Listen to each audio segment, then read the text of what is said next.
हाँ भाई, चुनाव आयोग सारी हेकड़ी धरी की धरी रह गई ना। ये जो मनमर्जी चल रही थी बिहार में, उस पर रोक लगी गई ना।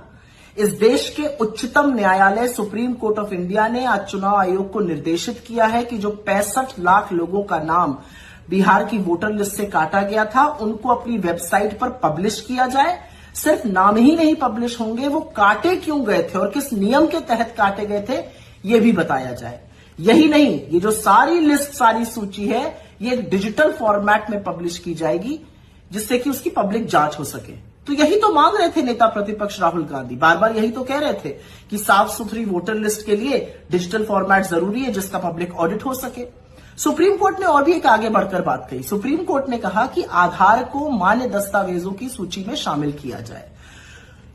ये जो चुनाव आयोग है, ये बड़े दम्भ और अहंकार में भरकर इसी सुप्रीम कोर्ट के सामने कह चुका है और कह रहा था लगातार कि ना तो हम नाम सार्वजनिक करेंगे और ना ये बताएंगे कि किस नियम के तहत वो नाम काटे गए।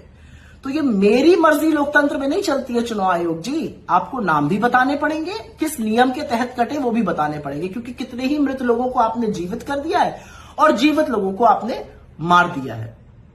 असलियत यह है कि ये उन सब लोगों की जीत है जो लगातार चुनाव आयोग की इस धांधली के खिलाफ, इस मिली भगत के खिलाफ बोल रहे थे। और सबसे बड़ी जीत ये नेता प्रतिपक्ष राहुल गांधी की है, जो बड़े तौर पर इस चुनाव धांधली को लेकर लोगों को सजग कर रहे हैं, सबूतों के साथ चुनाव आयोग को घेर रहे हैं और आपके वोट की ये लड़ाई लड़ रहे हैं। ये राहुल गांधी की लड़ाई नहीं है, ना ये बीजेपी वर्सेस कांग्रेस की लड़ाई है, या ना ये विपक्ष वर्सेस सत्ता पक्ष की लड़ाई है। ये लड़ाई आपकी है, ये आपके उस हक की है जो आपको एक नागरिक के तौर पे सबसे ज्यादा ताकत देता है, और वो हक है वोट का अधिकार, सत्ता की चाबी जिससे आपके हाथ में रहती है। उसके साथ धांधली की जा रही है, उसके साथ खिलवाड़ किया जा रहा है।